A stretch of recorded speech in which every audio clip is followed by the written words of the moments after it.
That's the basic thing. Write your story down and then share it. Get used to articulating it in as simple of language as you can. And then when you have more time, add in more details. And welcome. I hope you're having another great day. I know I'm having a great day. It's cloudy here, but I'm feeling sunny inside. So I hope you're bringing your own sunshine today. We have an amazing guest. He is an entrepreneur. When I was looking him up, I'm like, oh my gosh, he's just like in short term rentals. He's in leadership. He's in speaking. He has his own podcast. We're going to dive deep into all that. But the biggest thing that he's focusing on right now is storytelling. Of course, we own Elite Online Publishing, which we're all about storytelling. But the storytelling that he's focusing on is how to use storytelling and story in your business to grow your business, how to use it in marketing, how to use it in all the things, that are business related. But, how I always like to say, how can you use it in your own life? How can you use it on your kids? Right. To leverage that with your Right. family and your friends of the power of the story. It transcends so many different levels. So today we're going to dive in with Brigham about that. Roll up your sleeve, get your notebook. It's here we go. Welcome, Brigham. Thanks for coming today. Melanie, thank you so much for having me. What a great platform to connect and to have an opportunity to have a little conversation. So thank you so much for this great topic. I love talking storytelling. It is something that has resonated with me for literally decades now. I started out early in the theater business, taught theater as a high school theater coach. And, I did a lot with language learning, and everything that I've learned from that has been informing how I connect with people on a one-on-one and one-to-many basis as a speaker, as a podcaster. So thank you so much for inviting me onto your show. So tell us just a little bit about your businesses and how it led you to the aha of storytelling. Great question. When I first think of what led me to storytelling, it was my passion for connecting with an audience. Mhm. A lot of times a story is only as valuable as the audience that hears it. Mhm. If you have a story that falls on deaf ears, it's just empty words. But if you have someone that you can share a story and it helps them create some value because they can use that in multiple facets of their life, Yeah. it could be inspiring, it could motivate, it could give them a reason to get off the couch and go exercise. There's so many different types of stories. But when you take that story and that passion and you transfer it in a way that someone makes it memorable and that they can use it, man, it feels so good. And as a teacher, I noticed this: when you share a great story, people will come back even years later and say, "Do you remember when you shared this with me? That helped." And man, I love those types of stories. They just feel so good when you share something that has a deep, lasting impact. So let's talk about the art of the story, right? Ooh, I Because, love it. we think about stories sitting around the campfire and telling that long kind of story. But in business, sometimes you cannot have this, or when you're speaking on stage, too long of a story. What are Mhm. some of the arts of storytelling that you have found? We'll talk about in a business setting, or even that transcends when you're hanging around with friends, right? So they stay engaged. What is some of the art of storytelling that you have learned? I love it. When I hear the art of storytelling, I think, who is it that this story needs to land for? Hmm. Maybe in short-term rentals, we could start here. You look at a review of a property. Every single time someone that has come and stayed in your property leaves a review, that in and of itself is a story. Yeah. And you get your chance to respond to it in your version, and they have their version of it. And one of the things that you'll notice when you have a raving fan, because you crafted that experience Hmm. beautifully, they will start to be those people that say, "Oh, you also, when you come to Mount Pleasant, Utah, you got to check this out." Or you go up to South Jordan, you got to go check that out because it was such a great experience overall. In business, if you can give a wow experience, not just meet their expectations, but exceed their expectations, you under promise, over deliver. That's one of the ways that you create a connection with your clients. So as far as the art of storytelling, let me expand it here a little bit more. Sometimes in business, we only have a moment to capture someone's attention. Hmm. This is a way that any type of business can take and articulate a problem in the format of a story and allow their customer to say, "That's me. I feel that. I see that. I hear that." And as soon as you can clearly articulate the problem with enough essence and evocative language Yeah. that you can have that problem come through and the customer can feel it, Yeah. then you're not selling. All you're doing is serving. Mm. And I think that's the key to storytelling in marketing, in sales, is make sure that problem is clearly articulated. And there is an art here, but there's also a lot of science behind it too, because it's just human psychology. So thanks, Melanie, for that question. I love it. We could go way deeper on that if you want. Yeah, because it's really finding the problem, articulating it in a way that they understand it, and making them say, Mhm. "Me too. That happened to me too," Yes. and feel that way, and having it not fall on deaf ears. But then it's also trying to tweak it towards that individual person or audience. So I think more often than Yes. not, we are talking to that one person. Like you say, you have to decide the who it's for. So many times when we're crafting books for our authors, we start with the who is that exact Absolutely. person? And even when you're talking, like when you're going to be writing a book, it's like, it shouldn't be like, oh, I'm talking to, all the entrepreneurs in the world. No, they've got to narrow it down to it's Jack and he has 3 kids and, really dial Mhm. that in. What else besides the who do you think that is key? The who and the problem. Is there anything else that we should really add to that list? For sure. So there's a few different types of communication styles. One of the frameworks I love to use is actually one I got from my friend Woody Woodward. He keeps it very simple, and I want to give him attribution because it's very simple.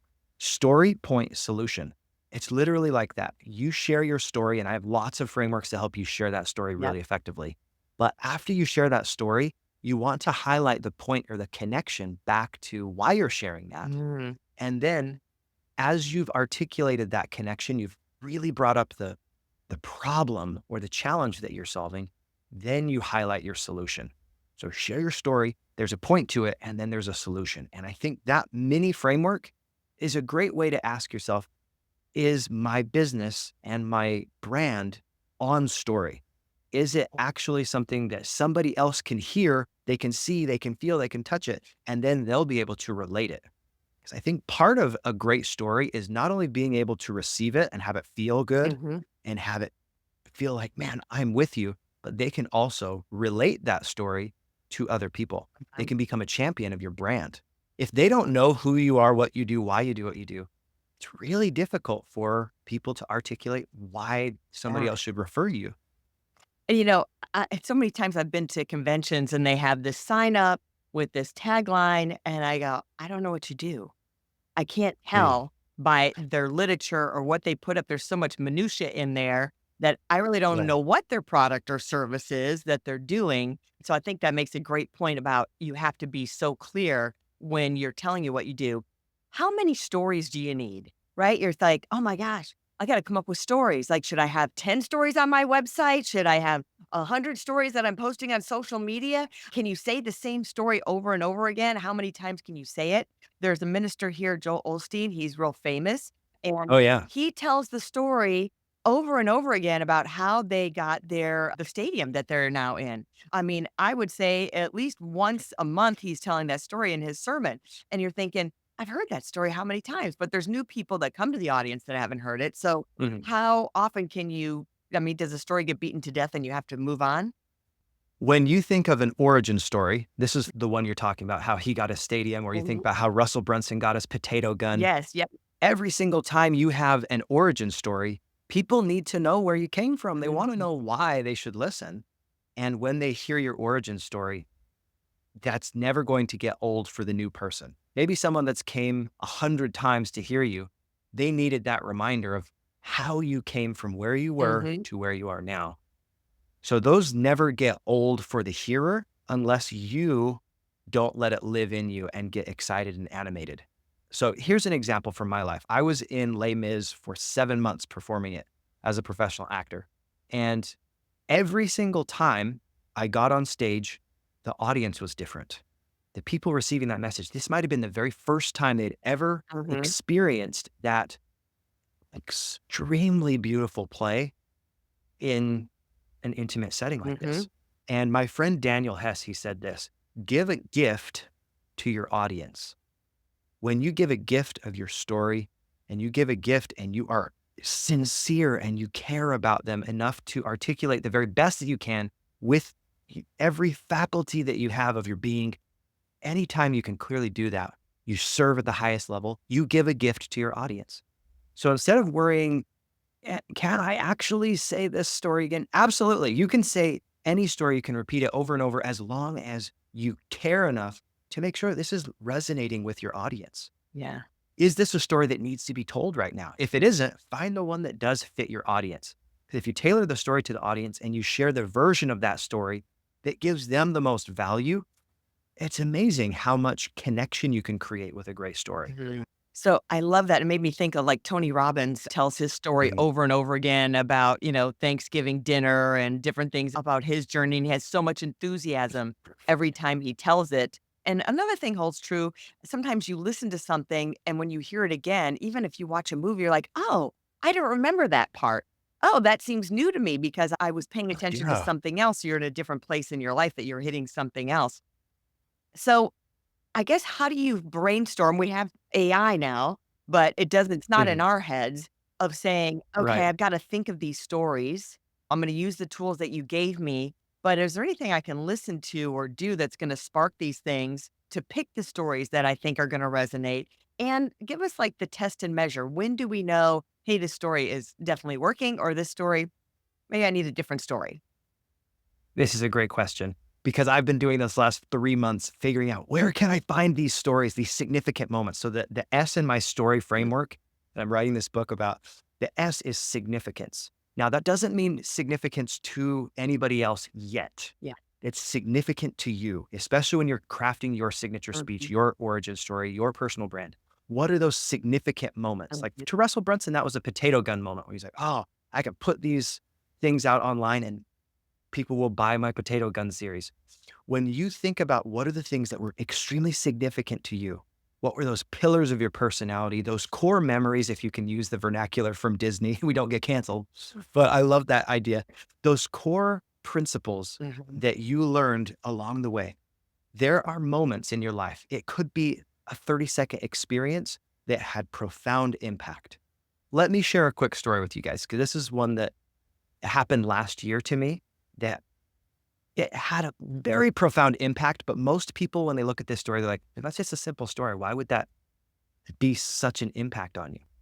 Last year, I was doing my best to make some extra money. I was actually at my parents' house Mhm. and was painting their bathroom and I needed some extra buckets. So I went out to my parents' shed, crossed the grass, opened the shed. But what was interesting is the door was already cracked just slightly. I went in there and I heard this like buzzing sound and like almost like, you know how when you hit metal, it has this little metallic ping kind of sound to it. Mhm. I heard that in here. I was like, what is going on? It sounds almost like there's electricity in the shed.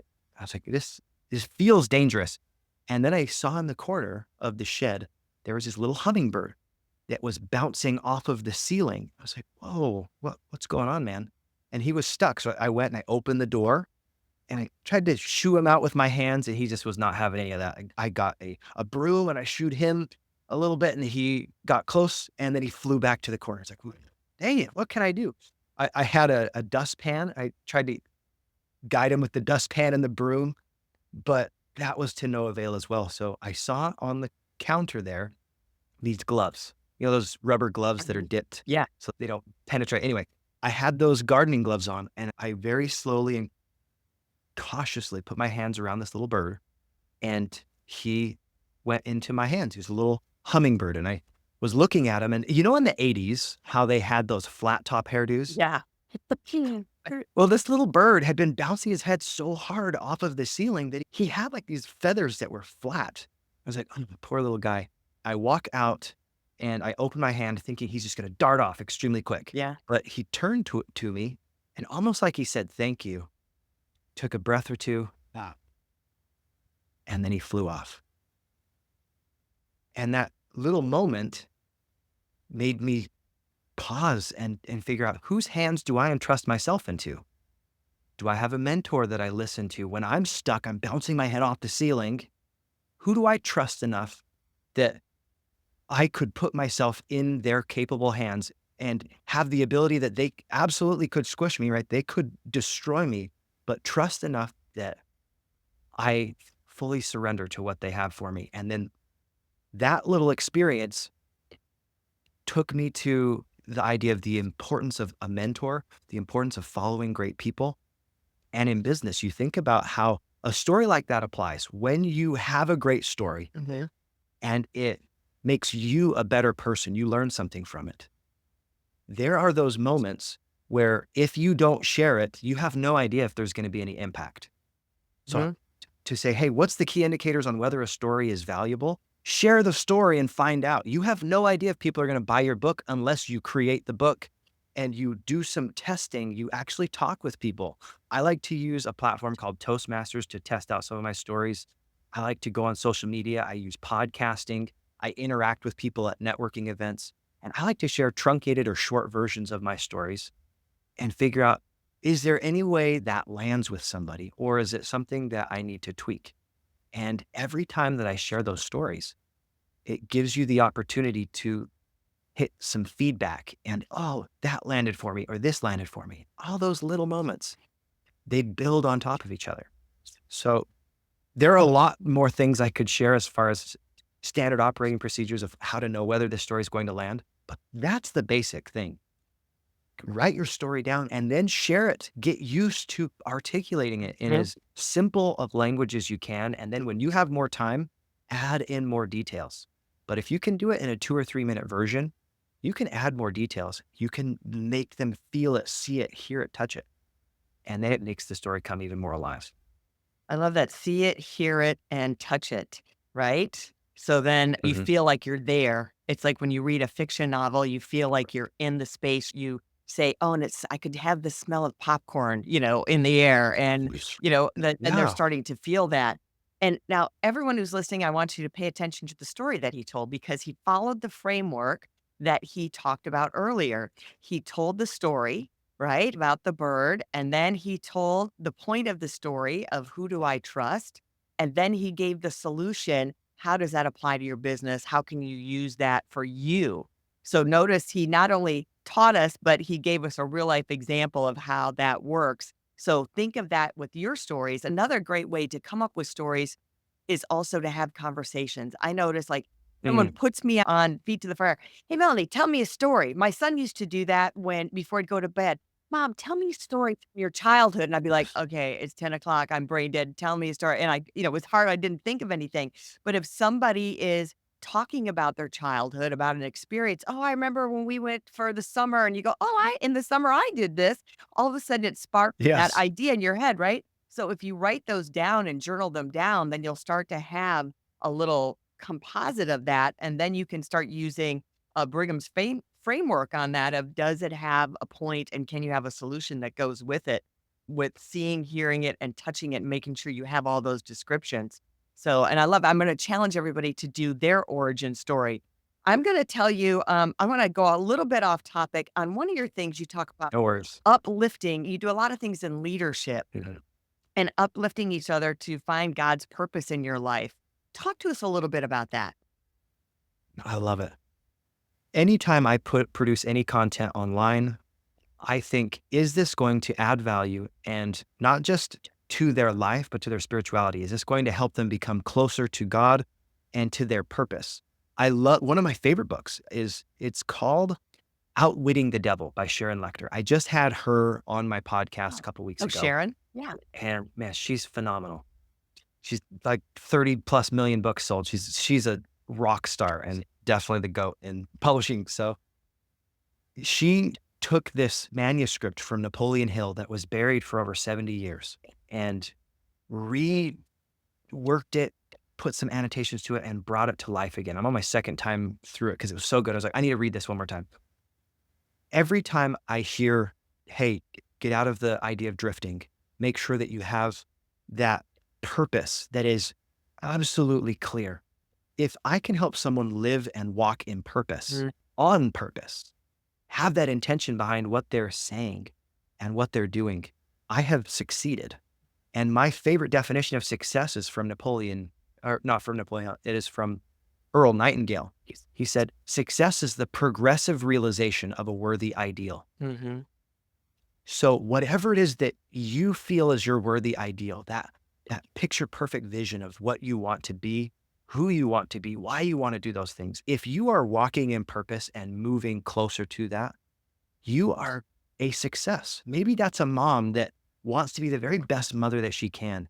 And she is working her day in, day out, doing the laundry, doing everything she can to put her kids in the very best position to be successful. Maybe that's a school teacher that everything they did for their entire life, they wanted to inspire kids to be better, to do better, to walk in purpose. And as they do their very best, they are a success. As an entrepreneur, maybe that is, I want to go and inspire people by writing my book, like what you guys do, and getting that message out to more people. And when you are able to inspire, uplift, and help someone walk in purpose, on purpose, that feels amazing. Mhm. So when I think of uplifting, leveling up people's lives, their mindset, skill set, and tool set, it is, am I helping them walk in purpose? I love that so much. Jen and I were just having a conversation about our why and our company's why. And, Mhm. it's not driven by money, how many clients you can get. It's really how many stories we can tell to change the world, that we're a Mm. conduit to really have that purpose to enlighten somebody. Because, our thing is we want books that are inspirational, motivational, and educational. So we know by someone who may not have been able to do that, or they might have not had the confidence to do that. And when they meet us, they're like, oh, this finally clicks for me.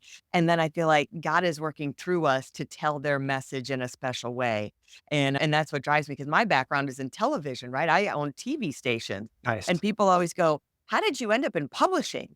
So it's kind of by accident, but I think everything has its reason and purpose. And then wrapping your head around that this is flourishing. Other things I'm doing are not pointing. It keeps pointing me back to telling people stories and get their message out there. So I really love that. And when you're in business, if you take your focus off of just the money of why you're doing it, and like Brigham said, and bringing it around to how are you going to change this person's life by your inspiration, Ooh. just by your delivery? You were saying over deliver, but part of that over delivery is your attitude and your spirit that you're giving and the energy that you're giving, that when they Yeah. walk away from working with you, you're like, oh, I feel like I'm having a better day just because I talked to Brigham today and he's delivering, the service to That's me. so But sweet. wow, it's so nice to work with him. I just feel like I'm, going to walk down the yellow brick road.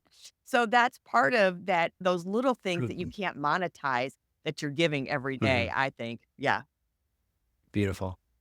So tell people where they can meet you, Brigham, and how they can get more of your wonderful advice and Oh, yeah. things on story. Okay, so this is my shameless plug. Go to Leveling Up. I've got over 100 episodes. My goal at the beginning of the year was, all right, I've done one episode so far.